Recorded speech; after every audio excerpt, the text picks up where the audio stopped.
Hello guys! Welcome back to my channel. This is your RNAJ. It's been a while. Hyper. Yung katatapos na mag-workout guys. And ngayon, I thought of, gagawa ko ngayon ng content ngayon na parang maiba lang. Naisip ko kung gumawa ng leche flan. Kasi it's been a while na hindi na ako, it's been like years na rin na hindi na ako nakapagawa ng leche flan. So ngayon pupunta ako sa Walmart.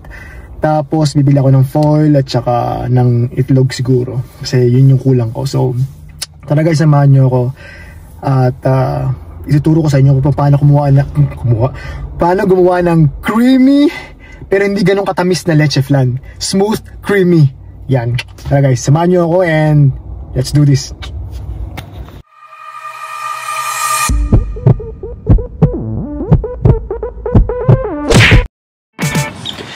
And here we are guys, dito sa Walmart. So yan.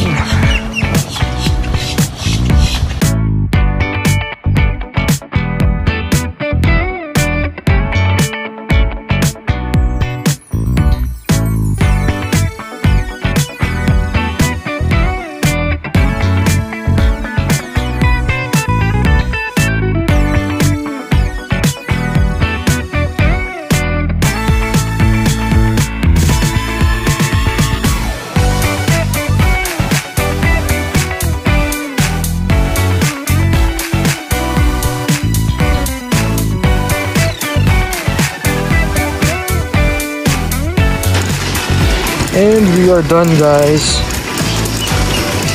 So as usual, foil lang dapat ang bilhin ko. Nakalimutan ko yung itlog. Anyhow, meron pa naman extra sa bahay. So yun. So yan. So medyo mahal din ha. Naka $49 din ako. Foil lang bibilhin ko dapat, diba? So yun. So pauwi na tayo and siguro magla-lunch muna. And after that, gagawa na tayo ng leche flan. Yun guys, samahan niyo ako, tara.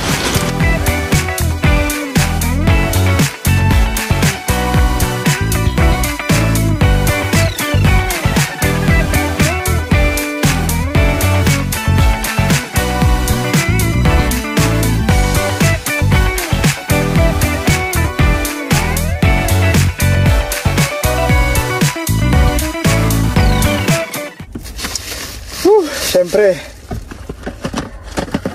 after mag-workout, lalaw na. What? Kailangan natin ng lumamon. At ako'y gutom na 16 hours, more than 16 hours na ata ako nag-fasting. So yun, deserve natin to guys. So yan, ilang calories ba to? Up. For a while there it was rough, but lately I've been doing better than the last 4 cold Decembers I recall. I found a girl my parents love, she'll come and stay the night, and I think I might have it all. And I thank God every day for the girl He sent my way, but I know the things He gives you. Oh, I hope I don't lose you. Please, want you, I need you, oh God, don't take. Please, stop. I want you, I need you, oh God, don't take. These beautiful things that I've got.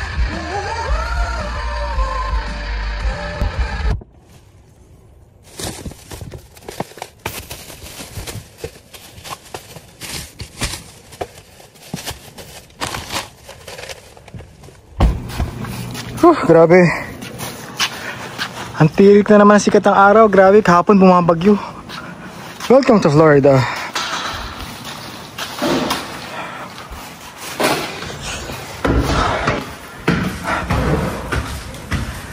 Gutom na ako. So yun, dito na tayo sa apartment guys.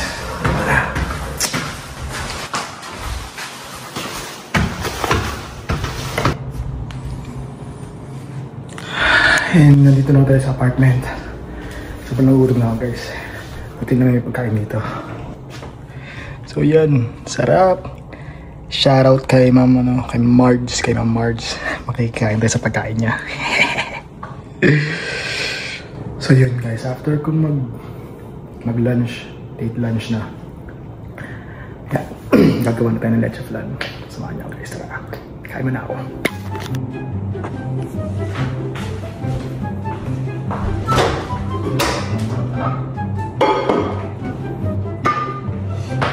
Siyempre masarap yung may kanin.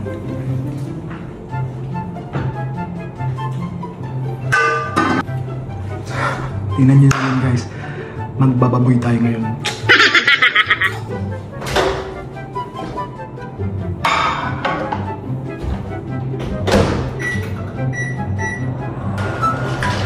And guys, kung gusto nyo ng mala Starbucks na kape, try nyo to guys. Try nyo tong coffee na to, sobrang masarap siya, promise. Ito yung iniinom ko, so hindi na ako masyado nag-Starbucks. Alas ganun yung lasa. So yan. So parang healthy rin ito kasi parang 0 gram of sugar and then may ano siya, prebiotics. Hindi naman ito ba yan? So yun. Sana nakasubscribe ako dito.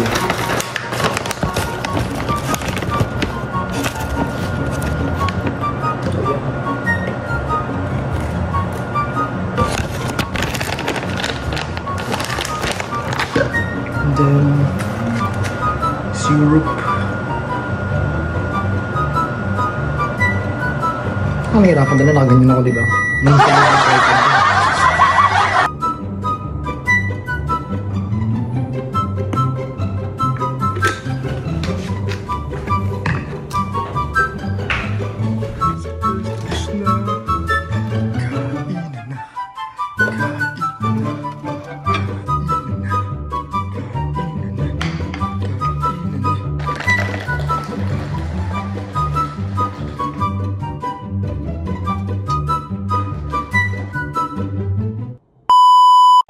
So para po sa ating creamy and smooth leche flan, so kinakailangan po natin ng sweetened condensed milk, syempre ang ating evap, syempre ang ating sugar, and yan po ang 16 pieces na egg yolk.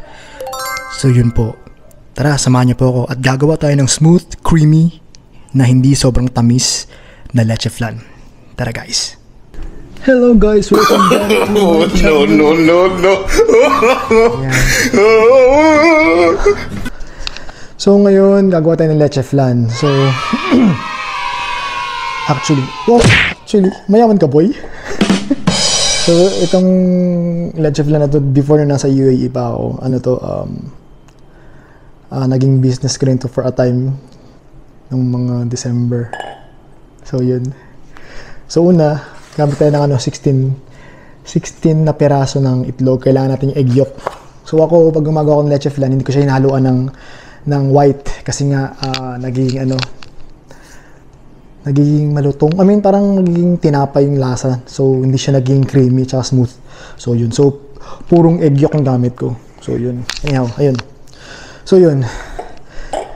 Isa rin sa mga toxic yung pag-iwalay mo yung white at saka. Tapos,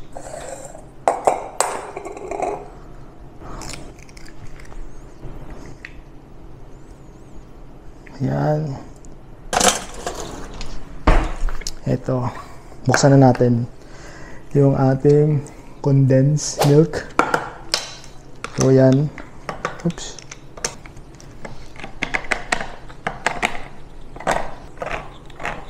So, basically guys, yung ganitong yung dalawang evap, makakagawa ka na ng ano yan ng mga 9 to 10 na lanera ng leche flan. Pero, yung lanera na meron akong available ngayon is ano lang, 6 lang. So baka mag second batch pa ako para dun sa remaining na 4 o 3 or 4 na lanera. So yun.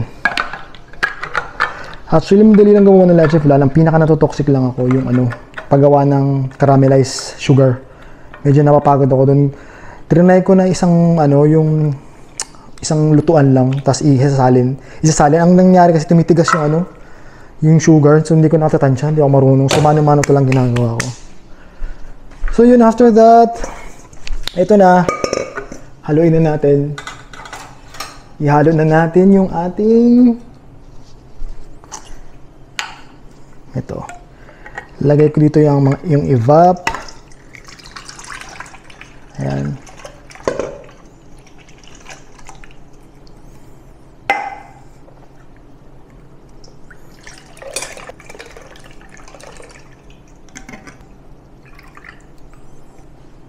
Ito.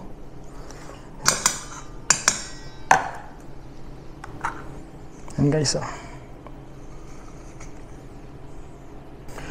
So yun nga pala guys, parang I thought of ano lang, hindi na ako gagawa ng mga nursing content. Parang ano na to, baking era na tayo. Cooking era na tayo. Cooking show na tong vlog natin. Joke lang. Yung channel natin, magiging cooking show na siya. So yan. Yan, and then ihalo na natin yung ating egg yolk. Yan. Tapos guys, hindi ako marunong gumamit ng ano, ng whisk. So ang ginagawa ko, mano-mano talaga ako, tinidor ka na gamit ko, panghalo, pambit. So i-beat muna natin to.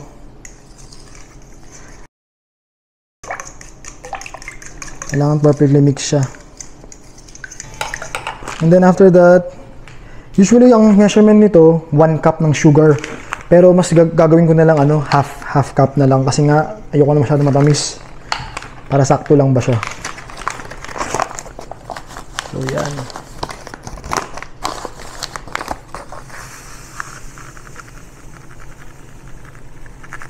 So 1 cup to guys, pero yan, half lang gagamitin natin.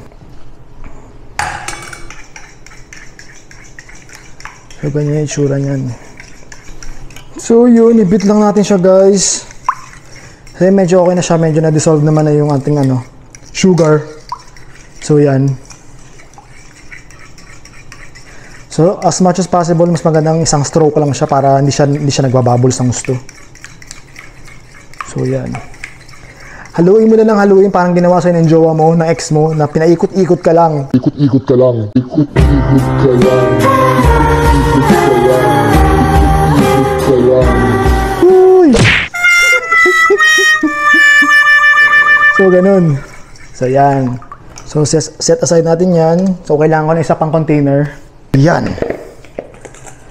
Actually, guys, ang sekreto sa smooth na leche flan, kailangan mo siyang salain ng salain hanggang masala mo yung mga nabubuo pang mga particles. Kasi meron talaga dyan na kahit na ibit mo ng gusto yung egg yolk, meron pa talagang nabubuo dyan, namumuo.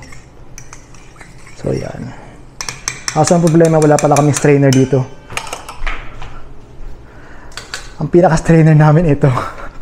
Ganito kaliit. What? So, paano? So, try natin. Dandahanin na lang natin. So, yan. Yan, ganyan lang. So, ang goal nito para masalan natin yung mga nabubuo-buo pa mga particles. Para talagang smooth and creamy siya. Walang bubbles.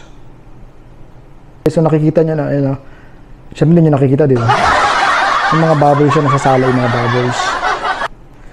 Medyo matrabaho to kasi gawa ng liit ang strainer ko. Ayan guys, ipakita ko sa inyo. Tingnan nyo, ayan o. Buo-buo. Diba? Ayan, kaya kailangan mong salain ng salain. So usually guys, ang ginagawa ko dito, siguro mga nakakatatlong salaan ako. Tatlong beses ko siyang sinasala para talagang totally walang mga particles na buo-buo.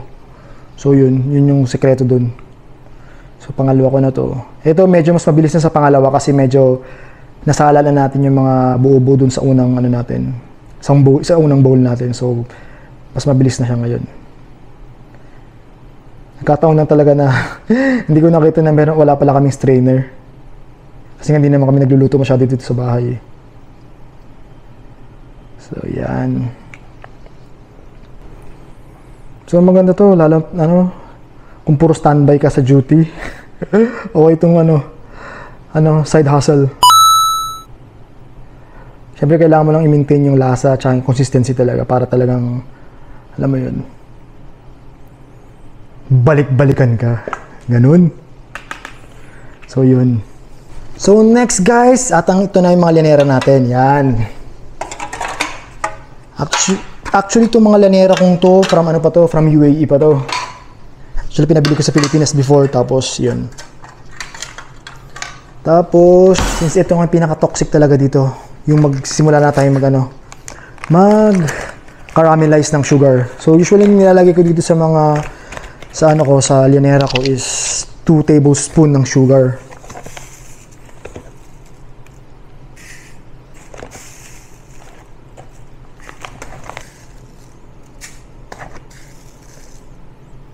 Yan. And then, eto na ang pinaka-toxic. Pagsimula natin mag-caramelize. So, yan. And, mag-start na tayo mag-caramelize. Siguro ito na lang gagamit natin. Medyo mas maliit-liit lang para hindi masyado masunog. So, yun guys, kailangan din talaga pag magka-caramelize, kailangan watch out lang talaga sa apoy kasi nga gawa ng pag nasunog siya ng gusto, mapait na siya masyado. So, yun. And syempre, kailangan natin ito. Yan. Para panghawak ng lanera. So, start na tayo. Actually, nakalimutan ko na paano discard nito eh. So, yan na siya guys, oh. And, ayan na siya guys. Yan na, kumukulo-kulo na siya. Yan, ganyan yung itsura niyan. So, kailangan talagang sobrang na-dissolve na yung sugar natin para hindi siya mag-ubo. So, yan. Isa pa lang yan, pero ngalay na ako. So, yan. So, guys, 1 down. Ito. Tapos na tayo ng isa. 5 more to go. So, yun. Tara. Medyo matrabaho to.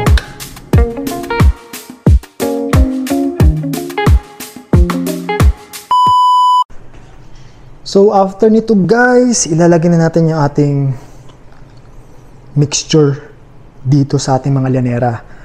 So, again, hugasan ko lang muna to. Again, ako ginagamitan ko ulit siya ng strainer para mas masala siya ulit. So, kung for the last time, na para wala masyado mga particles na mabuo-buo. So, para talagang sobrang smooth talaga siya. So, yan. So, lalagyan tayo guys, ito.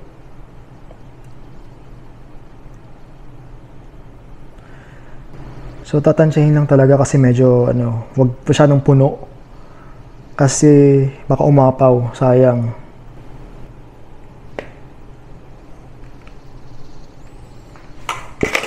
So, ayan na siya guys. Ayan na, di ba? Ayan na. Ang ating leche flan. So, next guys, i-cover na natin siya ng foil. So, yan. So, ito na. So, yan.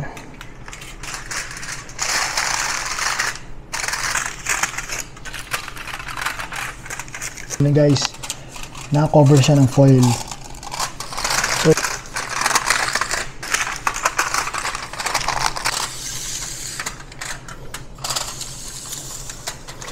there you have it guys. Ready na siya. Para ano. So, yan na ang ating...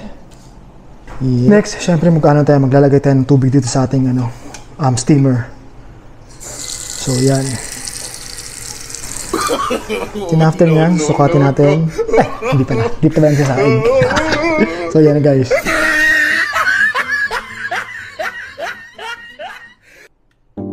So, yan guys. So, ito na, dito lagyan natin yan.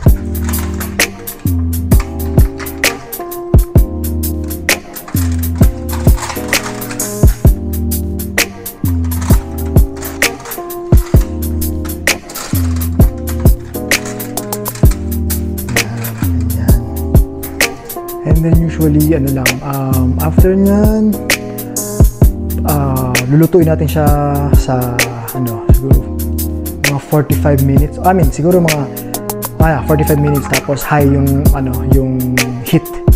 So, yan. So, guys, tara, samahan nyo ako and malapit na tayo matapos.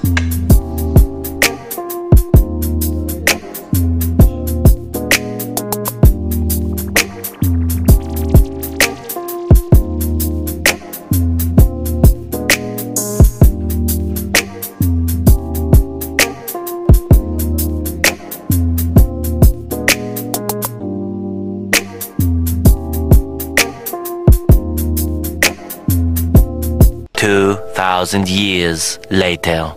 Luto na!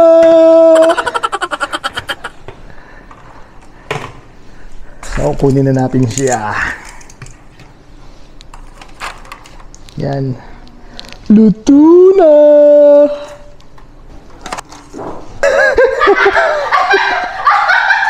Talaga ba? Kasama? Ayaw, hindi. Yan ako na lang yan. Luto na! Buksan natin yung isa.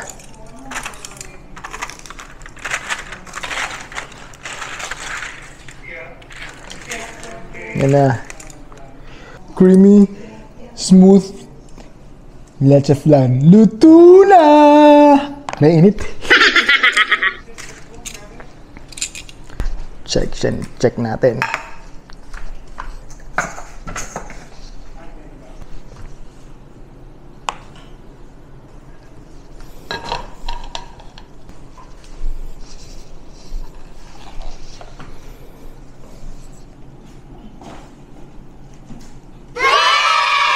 Luto na!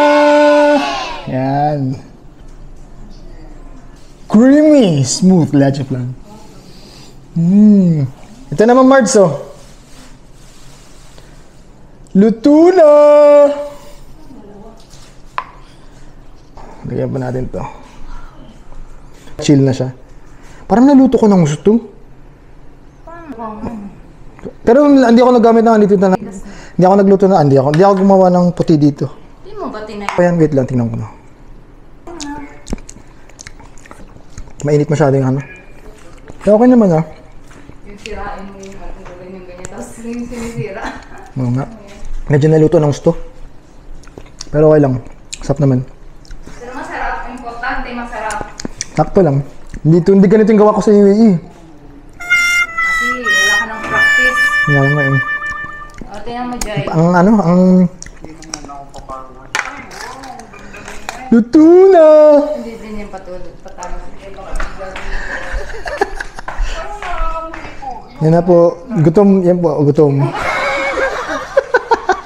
Halo ka! So, yan na guys yung ating leche flan. Yan. Yay! Ito po yung isa kong ano, Die-hard fan. avid fan from UAE. And soon to be USRN na din po. Yan guys. Yes. Working po sa Abu Dhabi yan. Yan. Subscriber mo ako sa ano mo. Sa ano mo ngayon?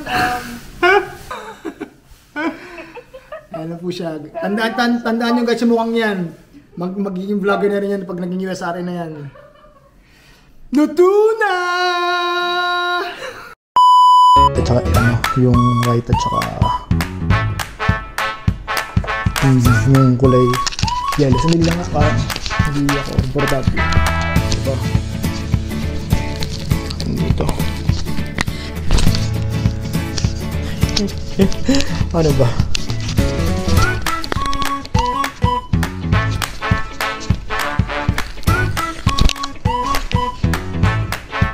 Wait lang, ayusin ko yung isa.